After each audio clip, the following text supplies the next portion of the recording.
Good evening, ladies and gentlemen.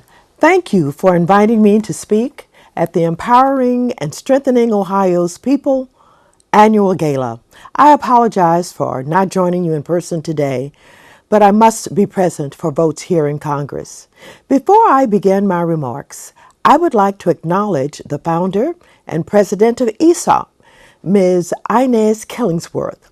Ms. Killingsworth has been organizing communities for over 35 years. Her leadership has taken ESOP from a small basement office in the east side of Cleveland to a statewide organization helping thousands of families across the nation stay in their homes. As unemployment continues to soar, reaching record highs of 9.7% nationally, and 10.8% in Ohio, the number of homeowners entering foreclosure has also increased. Furthermore, RealtyTrac reported a 17.9% increase in foreclosures from August 2008 to August 2009. In the state of Ohio, 11,368 homes were lost to foreclosure in August, increasing 3.15% from last month alone. And the foreclosure crisis shows no sign of slowing down, with Credit Suisse estimating that 9 million homes will enter foreclosure over the next 4 years. In response to the growing foreclosure crisis, Congress passed much-needed legislation.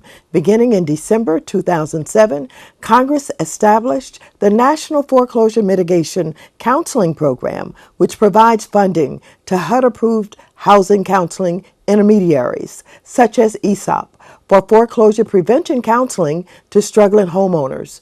Under the Housing and Economic Recovery Act of 2008, Congress also established the Neighborhood Stabilization Program to allow local governments and nonprofits to purchase and redevelop foreclosed and abandoned homes.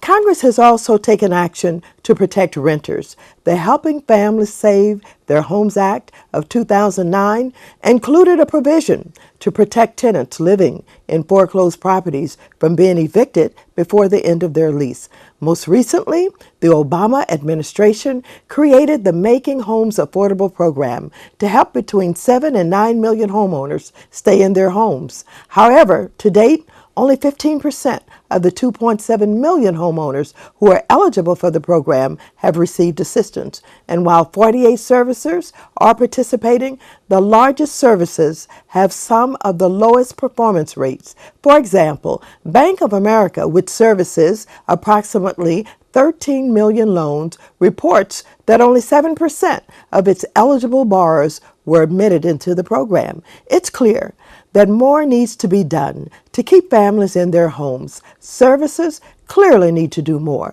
to keep families in their homes. Services are taking months to respond to homeowners and counselors about modification requests.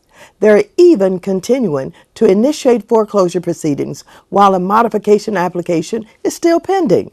Although I recognize that services are dealing with an unprecedented volume of troubled mortgages, I also recognize that unless more modifications are done and other alternatives are offered, such as principal reductions, the foreclosure crisis will not end anytime soon. That is why it is essential to have groups like ESOP working in our communities throughout the nation to help thousands of struggling American families. Through ESOP's free hotspot card process, 85% of ESOP clients have avoided foreclosure and have been able to stay in their homes. As the chairwoman of the Subcommittee on Housing and Community Opportunity, it is my priority to keep families in their homes. Let us continue the fight, both in Congress and in our neighborhoods, and move forward to save our country from this housing crisis. Thank you, and have a very good evening.